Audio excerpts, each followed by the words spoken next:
رب اشرح لي صدري ويسر لي أمري واحلل عقدة من لساني يفقه قولي. أيها الإخوة الأفاضل، اليوم كذلك نتكلم حول خلق من أخلاق الرسول صلى الله عليه وسلم. اليوم سنتكلم حول الكرم، كرم الرسول صلى الله عليه وسلم. الكرم كلمة عربية والآن سنتكلم معناه. هناك عدة معاني للكرم، وربما أشهر المعاني يمكن أن نعرف بأنه ضد البخل وضد عدم المسامحة وضد الحسد. هذا، وإذا أنت قلت كريم إذن هذا الرجل ليس بخيلا وليس حسودا وليس منتقما، صاحب كرم ويغض العين وكأنه لم يسمع. هذا هو الكريم إذا وسعناه بمعنى الكلمة سنقول إن شاء الله. برایت عزیز، امی آن ایرو بحثت سا اخلاق کیج اخلاق پیغمبر بکن صلی الله علیه و سلم.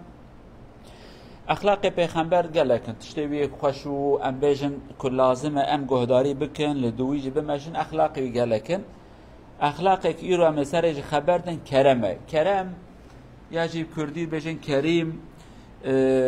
هر دوش کلمه عربی ند اصل خدا معناوی زمان عربی ده معنا کفرای امتکارم بیجن یک معنا دستفکری، یک معناوی اویکو عفوت که، یک معناوی اویکو حق خو دست خودکشی نده برای حقی هانش ترابه.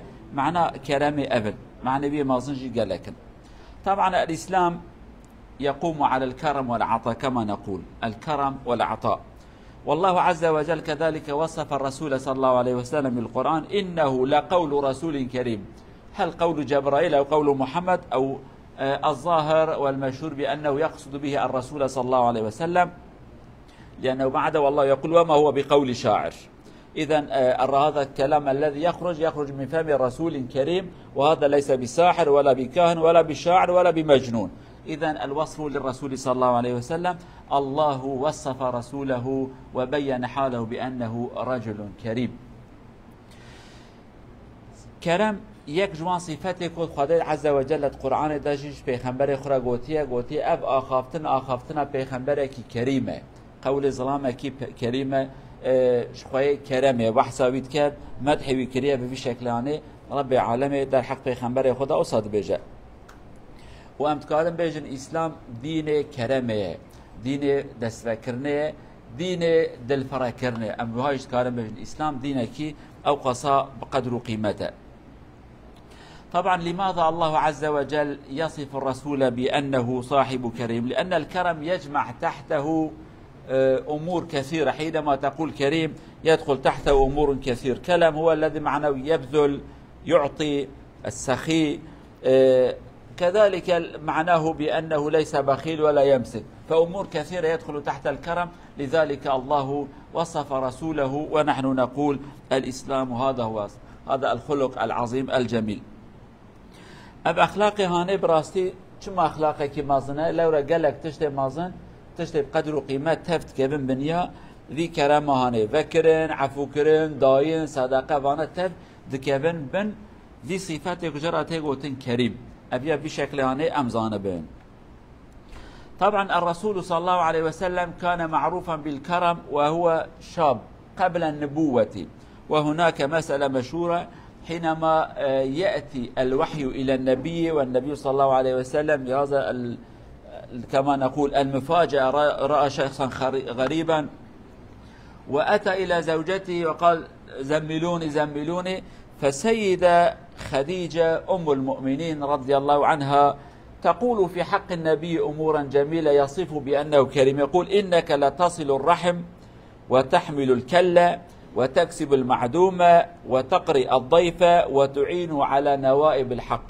يعني كل الصفات الجميلة يخرج من رجل كريم. الذي يكون بخيلا يحاول أن يبتعد عن أقاربه حتى لا يساعد الفقير. البخيل لا يعين المحتاج. البخيل لا يعطي شيئا للمعدوم. البخيل لا يرحب بالضيوف. البخيل لأنه الضيف أنت تعطيه ولا تنتظر منه منفعة، هذا هو معناه. كذلك نوائب الحق، يعني يحصل مصيبة عند شخص من الأشخاص أو في أماكن فأنت تعينهم بدون ما تنتظر. البخيل لا يفعل هكذا. فهي تصف الرسول صلى الله عليه وسلم وتقول بأنك تفعل هذه الأمور إذا أنت رجل كريم، وما تقوم به يليق بالكريم لا يليق برجل آخر. إذا الرسول صلى الله عليه وسلم قبل النبوة كان رجلا كريما، وقد جمع تحت هذه الاسم التصرفات الجميلة. پیغمبر ما علیه الصلاة والسلام کرماوی دست بکرنبوناوی افجامرتیاوی بریا پیغمبریاوی دا دست بکربو بریا با پیغمبر اوان صفتی هبون. دما کم کتاب حیات پیغمبر تخوینن دما کجاره یکمین وحش پیغمبر هات ترسیه ترسکی پیرا چه بود تشتکی غریب دید ظلامکی دید هات جم جناخو جناوی دایکم حضرتی خدیجه بو خدیجه رازی گو لحيف بابن سر من بطاني بابن سر من استرسم يعني قلت تشتكي هاتي سر من جنة شي از نزانم اوي جنك تشتكي بر خشو وعجبش بيخنبر راقو قو نا جن والشيطان هالي تدانايني چند تشتكو د بيخنبر ده هبون بريا بيخنبريا وهيجا امر خاطر جرانات يكت بيخنبري دجيانا في بيخنبري دوان تشتي جوان وباك هبون قلت ج اقرباي خراباش صلاة الرحم وزانم معناوي چيه يعني تصل الرحم معناوي اقرباي تت اليكاريا وانت كي سردانا وانت كي دست خود رجه وانت كي انسان محتاج اليكاريا وانت كي انسان اكو مال وملكي ويتنن بيوسبت الديوان ميوانه كي هبت ميوان في مالاخو انسان بكرمانجي ام بجن جمري دستگرتي يعني خسيس يعني بخيل يعني طمحكار اوانا تف معنا دستگرتي بونه ضد لهبر كرم اوانات هنر یکی کوان تشتی پیست ده هبن یکی نا به مال خودان کی نادوان میوان اکتی مالته چعبت الپراننه میوان هات تجبون خودت ظلامتی کیت بی خوار نکیدی نان کی آب کیدی اشل مالم که وخو یکی اکتیبی مال خود چعبتت پرویداتنه چعبتت خوارناویداتنه چ پیغمبر ادبت تواند بی مال خود ت میوان اد بی مال خود انسان یک میوان به مال خود انسان کی جامره انسان جامر جن و شیطان علی داناینه محتاجی چدبت آلیکاریا انسان محتاج کی یا بلا و مصیبت کی چدبه تا آلیکاریا مثلا تدی زلزله چدبن گند شوته بلا و مصیبت کی تا آلیکاریا وانت کی اوانه تف علامت جامرتیه نه تی انسان کی او قصا جامری لما في شكل هانه ج پیغمبر صلى الله عليه وسلم دبجت انسان کی وهابو بقدر وقيمت بو باش بزنبتش تكي علي تدناي. طبعا ما تقوله السيدة خديجة في حق الرسول من الأخلاق الجميل لا يصر إلا من رجل كريم. البخيل يبتعد عن أقاربه، البخيل لا يأخذ أحدا إلى بيته، لأنه كل ما تكلمت به في حق النبي أمور أنت تفعله بدون ما تنتظر شيئا. البخيل لا يفعل، الذي يفعل هو كريم، فهذه أمور يصدر من جميل ومن رجل كريم تعين الفقير، الأهل، الأقارب، خصوصا القريب الذي يعين قريبه وإنه رجل كريم. في الغالب هناك حسد بين الأقارب، الذي يغلب حسده ويعين قريبه، وفي الغالب الإنسان يتأذى بأذية غريبه، القريب يؤذي أخاه أو قريبه أكثر من الغير. إذا أخاك أخطأ في حقك هذا الخطأ يؤثر فيك كثيرا، أنت تقول هذا أخي لماذا عمل في هكذا؟ رجل غريب يفعل لا يهمك، تقول هو غريب يعني يفعل، ولكن أخوك ابن عمك ابن خالتك رجل آخر من أهلك حينما يعمل فهذا يؤثر فيك كثيرا، ومع ذلك إذا أنت تحسن إليهم فأنت كريم حقا. لذلك هي تقول في حق الرسول أنت كريم. طبعا تشتكوا حضرتي خديجة بجاها ويكمقوب أنا تبجي إنسانك جامر درتين مثلا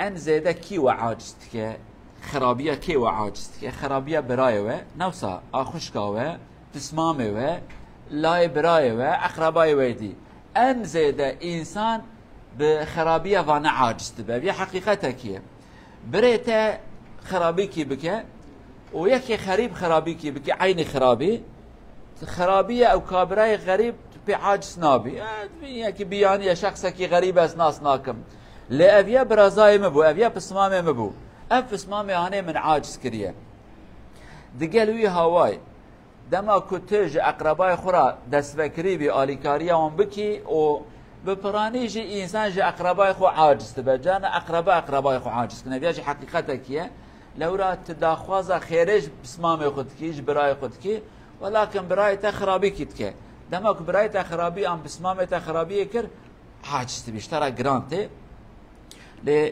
پیغمبر علیه الصلاة والسلام دیگه لوی هوای انسان کی دست فکری بو، انسان کی کریم بو، انسان کی ظلام کی مظلم بو.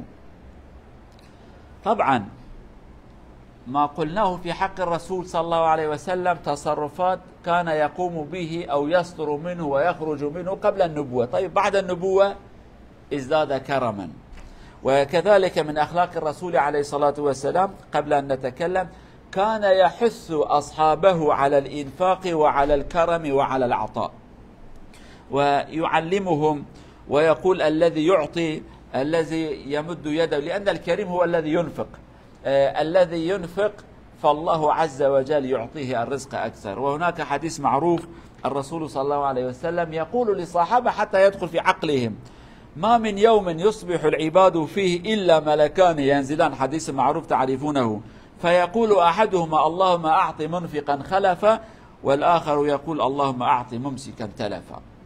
يعلم الصحابة، فإذا كأنه يقول لهم إذا لم يكن عندكم كرم في طبيعتكم فليكن عندكم كرم بنية أن تكونوا أغنياء، كونوا كرماء الله يعطيكم أكثر، أنفق ينفق الله عليك.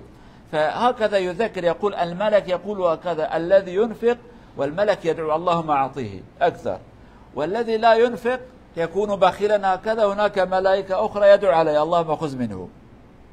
كأن النبي صلى الله عليه وسلم يعلم الصحابة على هذا الخلق الجميل، على أن يكونوا أناس طيبين صاحب كرم، ويعلم بأنهم حينما ينفقون لن يخسروا شيئا بل الله يعطيهم أكثر.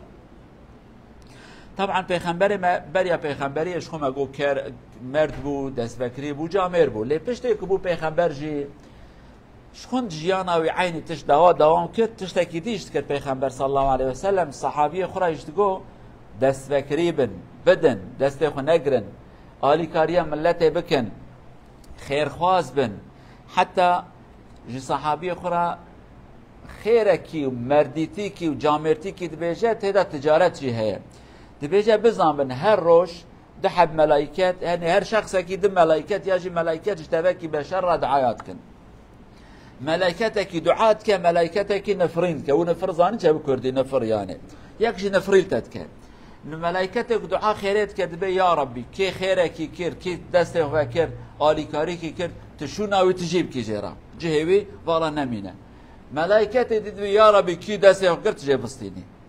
ابو خو یک صحابیه فیر دستاینه و کرنت که خیر و حسنات بکن.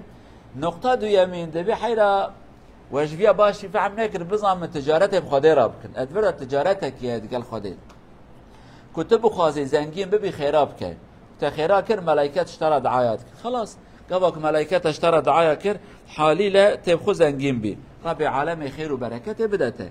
یعنی به شکلی هانی پیغمبر صحابی خورایش دگو انسان کریم بن خیرا بکن حسنات بکن صدقه بدن بی تشتیانه بکن. ابیا ده حیات پیغمبر ده هبو علیه الصلاة والسلام صحابی خورایش دگو یعنی ایجاویش بیر و نکن دماک و شخص کی دید و فقیره کی دید یا جیه کی گو حیره والجیه کی فقیره کی محتاجه کی هیا بزان بنوم بدن ملائکت جواره دعایت که خدا برکت بده ولو قرش کی بج بدن و چه قصد کارم بدن چه قد کارم قرش کی بج بج والله یا ربی قرش کی پره منه از بدم ابي وقتانه ملائكه اشترى دعايه بكم بجن يا ربي تجيه وتجيب كي خير وبركات ابن لدمك من دا ملائكه بجن اي كنا دا تجيبستيني يا ربي ملائكه دعاوان ده قبول ده ربي عالم يجي ما بقر نجوان انسان يكو ددن. الرسول صلى الله عليه وسلم رجل، حتى بعض الشعراء يقول الرسول لم يكن من عادته أن يقول لا إلا في كلمة التوحيد، حينما يقول لا إله إلا الله يقول لك، وغير ذلك لا يعرف أن يقول لا، ليس من طبيعته. يعني إذا تطلب منه شيئا يقول نعم، لا يعرف أن يقول لا، ولا يخرج من فم كلمة لا إلا حينما يقول أشهد أن لا إله إلا الله، وبعد ذلك كله كرم. وبناء عليه تأتي امرأة مسلمة وتأتي إلى النبي بعباية والنبي محتاج، هي تقول يا رسول الله أنا أحب أن أعطيك هذا وأنت تحتاج إلى هذا، فالنبي يأخذ ويلبس وهو محتاج إليه. يأتي صحابي آخر يقول يا رسول الله ألبسني إياه، أعطني هذا، والرسول يحتاج، يقول تفضل، يعطيه. فبعدما يذهب النبي صلى الله عليه وسلم الصحابة يقول شو ماذا عملت يا أخي؟ أنت تعلم بأن الرسول كان يحتاج إلى هذا وأخذه لأنه كان يحتاج، لو لم يحتاج لما أخذه. الرسول كان عادته هكذا، إذا يحتاج شيئا يأخذه وإلا يقول أعطيه لرجل آخر. لماذا تأخذ من النبي يعني وأنت تعلم بأنه لا يعرف يقول لا؟ لماذا تستغل هذا الوصف الموجود عند النبي أنه لا يعرف أن يقول لا؟ لماذا تأخذ؟ فالرجل كان عنده شيء آخر، فكرة أخرى، هو يقول لعلي أكفن فيها. أكفن كفن يعني. الصحابة كانوا هكذا يأخذوا أثر من أثر الرسول يقول حتى يكون نتبرك به، فهو يأخذ بهذا النية، ليس قصده أن يأخذ من النبي ويلبس، يقول ربما أموت ويكون كفن لي يدخلوني فيه. الصحابة هكذا يقولون. ونحن حينما نقول هذه الأمور ربما بعض الناس يقول هذا الشرك والكفر، كيف يتبرك بأثر النبي؟ والله كانوا هكذا، المشركين هم مشركين ولكن ليس شركا. حتى يقولوا هذا كفن، هذا ثوب لبسه الرسول صلى الله عليه وسلم، ربما الله عز وجل يرحمه وهو في قبره. الصحابة كانوا هكذا يفعلون، يتبركون بأثر الرسول صلى الله عليه وسلم. فالنبي كان يعطي حتى الثوب يحتاج إليه، إذا واحد يطلب يقول تفضل هذا، كريم هكذا ليس مثلنا، عندنا 10 شاكيتات و10 حذاء وأمور كثيرة، وإذا واحد يطلب نقول لا أخي أنا أحتاج إليه، نلف وندور نقول حتى لا نعطيه. ولكن الرسول عنده ثوب واحد يطلبه رجل يقول تفضل هذا، ورجل يقول غايتي ليس أن ألبس بل يكون كفنا لي لدى الله عز وجل. إذا يعطي. پیغمبر مسئله کویه مردیتی دستفکریه علیه الصلاة والسلام که نظامو بگوتا نه افیش بیروان نکن. هنک انسان طبیعتا کیوان جوان هیه نزانم بیجن نه نزانم تجرا بیجی که چاکیت خود بهاش ترا که پرد بهاش ترا آلیکاری هم تکید بز آلیکاری تبکم ویتشته نکد بنا خلاص يعني نزانم بیجن نه. پیغمبر شخصی که وهاب علیه الصلاة والسلام حتی انسان بی وقت دبی پیغمبر اگر کو کلمه شهادت دا کن بجن اشهد ان لا اله او کلمه لا معنی نایه د شهادت دا جنات نبونا پیغمبر ندگونه تبگوتا ای فقط دبی بتنه دا دگونه یا روکی جنکی حبکی جبکی هم بجن تشتکی عربی بین جبه عبا تيند لا پیغمبر جي محتاج عليه الصلاة والسلام تنلو جانا جلي تنا حبك يحتاج يك ذي كذي برابيه هدية تشترى بل خد ك شخص اكيد نته ظلام اكيد صحابه كي پیغمبر ادبي جاب دم نازيا خوكم پیغمبر بهاش ترى شاكيت او جبه انه در خد ديك و پیغمبر محتاج يعني احتياجاوي جاكيت كي جبك ايش خل خوك شتي پیغمبر دچه اوان صحابيه جوي صحابيه انه راد كرو تفدي نكر ما نعيبو تبي جاكيت پیغمبر جيسان تزاني پیغمبر محتاج بو تجما جي خواست بي تشتهانه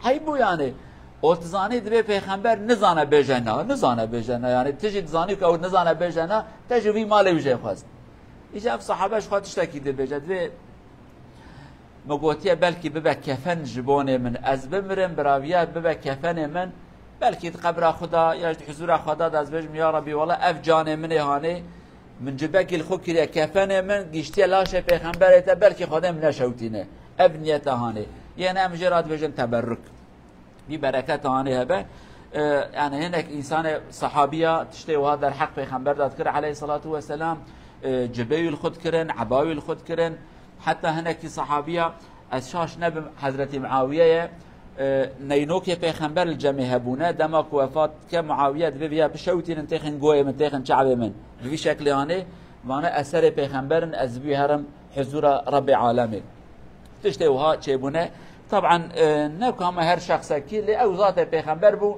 وان انسان بي تشتي هانه تكرن رب العالمين اشتواجي راضي به. طبعا هذا العطاء الذي كان يصدر من النبي صلى الله عليه وسلم كان يكسب قلوب كثير من الناس. فلنعلم هذا الداعي عليه أن يكون كريما مهما يكن عليه أن يكون كريما والنبي صلى الله عليه وسلم بهذا الكرم كان يجلب كثيرا من الناس إلى الإسلام. كثير من الناس الرسول كان يعطيهم، وبعد ما يعطيهم يحبون الرسول والإسلام كثيرا. كثير منهم هكذا الرسول صلى الله عليه وسلم حبب الإسلام إليهم، كان يعطي. وهناك أشخاص يحبون المال كثيرا، والنبي صلى الله عليه وسلم كان طبيبا بطبائع الناس، يعلم هناك أشخاص يحبوا المال كثير فيعطيه 100 جمل 200 جمل 500 جمل يعطيه لغاية ما يمتلئ عينه، خلاص يفرح كثيرا ويقول لأهله وأقاربه تعالوا نذهب إلى هذا الرجل الذي يعطي عطاء لا يخشى الفقر، يعني يعطي، فيبدأ يحب الرسول صلى الله عليه وسلم. كثير من الأشخاص دخلوا في الإسلام لأن الرسول كان يعطيهم، لا يبخل عليهم بالمال، فهؤلاء يدخلون في الإسلام. علينا أن نحبب الناس بالمال بأمور مثل هذا، والرسول كان كريما وهو يعلم طبائع الناس يعطيهم، والناس على هذا الشكل يقتربون من الإسلام لأنهم يعلمون بأن هذا النبي لا يحب المال. الذي لا يحب المال فهو رجل عظيم جدا، فالذي يملك وبعد ذلك ينفق ويعطي لا يبقى عنده شيء إنه رجل عظيم له هدف آخر وهو رضا الله عز وجل، ليس التملك، ليس أن يكون صاحب شيء، بل أن يكون قريبا من الله عز وجل. پیغمبر علیه الصلاة والسلام دستفکری بو مرد بو انسان کی ددا ایجا بداینه اویاش بیر و نکن انسان رهبر، انسان مزن، انسان سروک دولت مثلا که دستکرتی بن تیگوتن بخیلتی او نابن تشتکی ملت که لک وان درابه بداینه ملت کاری کن بکی طبیعت بشر وهایه. حتی عالم مازن اوی که انسان ناست کم دبه اگر تو بخوازی انسان دورت توب ببن بدوان هدیه بدوان پرا بدوان، نه مال یتیما ولكن مال کتت کاری تصرفاتی تداب کی بدوان ایوان انسان اب عالی تداورن شتا حسب بکن. پیغمبر جی علیه الصلاة والسلام انسان ابناسی هنک انسان جمال و ملک حسد کرد پیغمبر داوان دوه کی 20 50 100 200 500 حب دوه داوان دوه مزانه جنحشترن داوان بزنا داوان حیوان دید داوان ها وانا تقول والله افیا انسانك عجيبه، يعني انسانك عجيبه. قال لك انسان پیغمبر ما صلى الله عليه وسلم بداینه اسلام دل وان دا شیرین کرد داوان واناش پیغمبر جی حس کردن جی اسلام جی حس کردن بزامر بداینه تذکاری قال لك انسان تخي دسته خوب برای طبیعت کی بد عقل و ذهب اون بخازن انسان دوره و کون ببن گرام بدنوان قوا کو امنادن بی وقتانه امود اخ ببرن کس کی تشتکی نادوه. امر آخر في الأخير نقول النبي صلى الله عليه وسلم من الكرم له معنى أخرى. بعد فتح مكة جمع أهل مكة، دخلوا في الإسلام ما دخلوا في الإسلام، جمعهم وأصبح حاكما وهم محكومون، السلطة بيد النبي وهم أصبحوا كأنهم أسرى بيد النبي صلى الله عليه وسلم. قال ماذا ترون أني فاعل بكم؟ ماذا تنتظر مني؟ لم يقولوا أنت رجل طيب، أنت رجل، أنت كريم، أخ كريم وابن أخ كريم، لم يستعملوا كلمة أخرى، استعملوا هذه الكلمة رجل كريم أو أخ كريم وابن أخ كريم. معنى الكرم أن تعفو قريبك الذي قد أساء إليك، أنت قد تسامح الأجنبي البعيد لأن أذيته لا يؤثر فيك، ولكن أذية الأخ والقريب يؤثر. فالنبي صلى الله عليه وسلم بعدما سمع منهم هذه الكلمة وربما كان من طبيعته أن يسامح لا يعاقب، قال اذهبوا فأنتم الطلاقاء، اذهبوا. هذا الكرم الذي يملك ويعفو عن الذين أساءوا إليه إنه رجل كريم، ولكن الذي بعدما يملك ينتقم من الذي أساءوا إليه فهو رجل بخيل. فاعلموا هذا. ترى الانقلابات اللي يحصل في البلاد الإسلامية خصوصا، يأتي الرجل الفلاني انقلب عليه، حاشيته يشنق الجميع، أقارب الأقارب يذبحهم، واحد آخر يعمل انقلاب عليه هو كذلك يفعل فيهم هكذا، يعني كلما يأتي آخر يلعن الأخرى، يأتي ويلعن. لا ترى فيهم من يقول خلاص يا أخي اذهبوا إلى بيوتكم فسامحنا الله جميعا. لم ترى إلا في محمد صلى الله عليه وسلم والذين ساروا على دربه كما فعله أو فعل صلاح الدين الأيوبي حينما فتح قدس، قال اذهبوا، وكلهم كانوا مجرمون الذين كانوا في قدس بعد الاحتلال وقتلوا آلاف الأشخاص، اذهبوا خلاص. فصلاح الدين من أين أتى بهذا؟ اقتداء بالرسول صلى الله عليه وسلم، العفو عند المقدرة. هذا كذلك يخرج من الكريم: لا تثريب عليكم يغفر الله لكم. وكذلك ما حصل مع سيدنا يوسف عليه الصلاة والسلام، إخوته أذوه كثيرا وبعد ذلك سامحنا يا أخي، قال لا تثريب عليكم يغفر الله لكم، خلاص. يعني كأنه يقول قد نسيت ما صدر منكم، وهذا لا يخرج إلا من الكريم. وكان الرسول يقول ليوسف عليه السلام: كريم ابن كريم ابن كريم ابن كريم، هكذا كرم. نرجو الله أن يرزقنا هذا الكرم إن شاء الله. تشتكي ديجي كرامة بيخنبر جوارا بيجم قالوا جماعتي كريمتي نكت هرقاف برا بدي، كريمتي تعفو بكي، كريمتي قوتها تجيبو تتكاري جزا بدي، شعبه خود قريت بهارا گردانات آزاد، گردانات آزاد نست عفو دكم.